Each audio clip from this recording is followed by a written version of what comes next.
بصوا حبايبي، ان شاء الله هنعمل مع بعض النهارده البطاطس دي والملوخيه والبتنجان والرز. يلا بينا نبدا ونشوف هنعملهم ازاي. السلام عليكم. السلام عليكم ورحمه الله وبركاته. ازيكم يا حبايبي، عاملين ايه؟ ان شاء الله هنسمي بسم الله ونبدا. هنعمل النهارده ان شاء الله الدبوسين دول مع بعض عشان ناخد منهم شوربه، نعمل منها طبق ملوخيه وطبق بطاطس. انا عايزه اعمل جنبيهم ملوخيه وبطاطس، بس هعمل ازاي من غير شوربه؟ فلازم اسلقهم. بعد ما اسلقهم نص سوا كده واخد منهم الشوربه، هرميهم في قلب البطاطس. انا غسلتهم اهم وحطيتهم يتسلقوا، احط توابلهم وارجع لكم. بصوا حبايبي، انا حطيت اهو ورق لورا وكمون وفلفل وكزبره ناشفه. حبايبي الصينيه هي اللي هنعمل فيها البطاطس، ودي حاجه البطاطس اهي، القوطه والبصل والفلفل والبطاطس وكله. انا غسلاهم، الميه اهي زي الفل.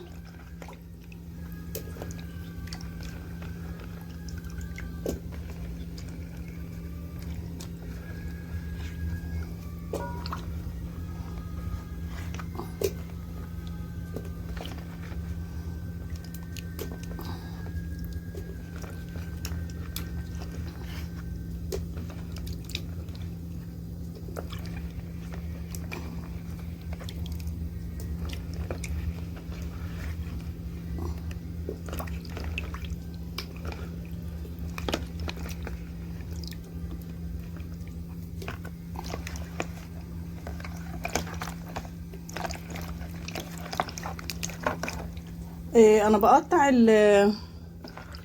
الطماطم كده حلقات، واحط البصل كده سليم. انا بحب اكله كده في البطاطس. هقطع واحده بس، واقطع عليهم قرن فلفل. اهي البطاطس اهي.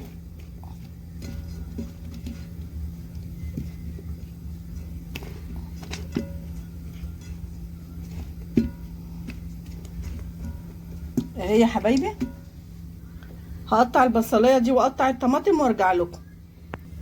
بصوا حبايبي اهي، حطيت كزبره ناشفه، وحطيت فلفل اسمر، وحطيت كمون، وحطيت شطه، والبصلايه اللي قطعتها والبصل السليم. هقطع الطماطم بقى وارجع لكم.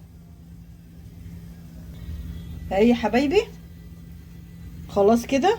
هحط لها بقى شويه زيت اهو.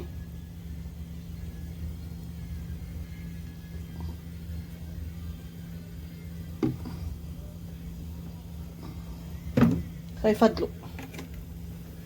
هروح بقى احطها على البوتاجاز تستوي وارجع لكم.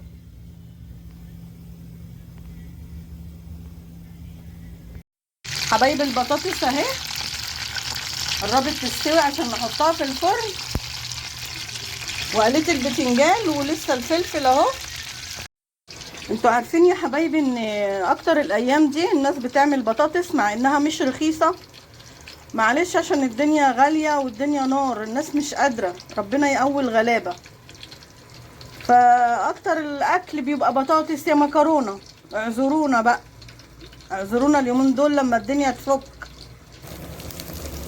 ده حبايبي شويه رز، هعملهم ابيض. هعمل رز ابيض. حطيت شويه زيت وحطيت الرز، غسلته وحطيته اهو. هقلبه بقى لما ينشف. اهو البتنجان يا حبايبي والفلفل. خلاص انا كده عملت شويه الرز اهو. اهو حطيت ملحه، خلاص غطيته اهو. والبطاطس خلاص داخله على سوا. الشوربه اهي يا حبايبي بتاعت الملوخيه. هولع لها البوتاجاز واطلع بقى الملوخيه وارجع لكم. شويه الملوخيه اهم يا حبايبي، حطيتهم على الشوربه. هنقلبهم بقى ونسيبهم يغلوا على البوتاجاز. اول ما يقلبوا قلبه واحده هنعمل التوميه بقى. حبايبي حطيت شويه زيت اهو للملوخيه، وادي التومه هتتحمر، وادي الملوخيه اهي يا حبايبي. هنطش التومه بقى وارجع لكم. بصوا حبايبي القطايه دي انا مقطعاها قطع صغننه عشان احطها على التومه بتاعه الملوخيه. التومه هي حبايبي خلاص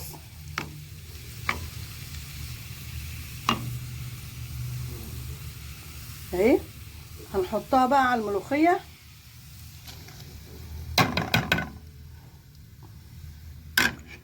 وبعدين هحط بقى الطماطمايه دي في قلب الطاسه،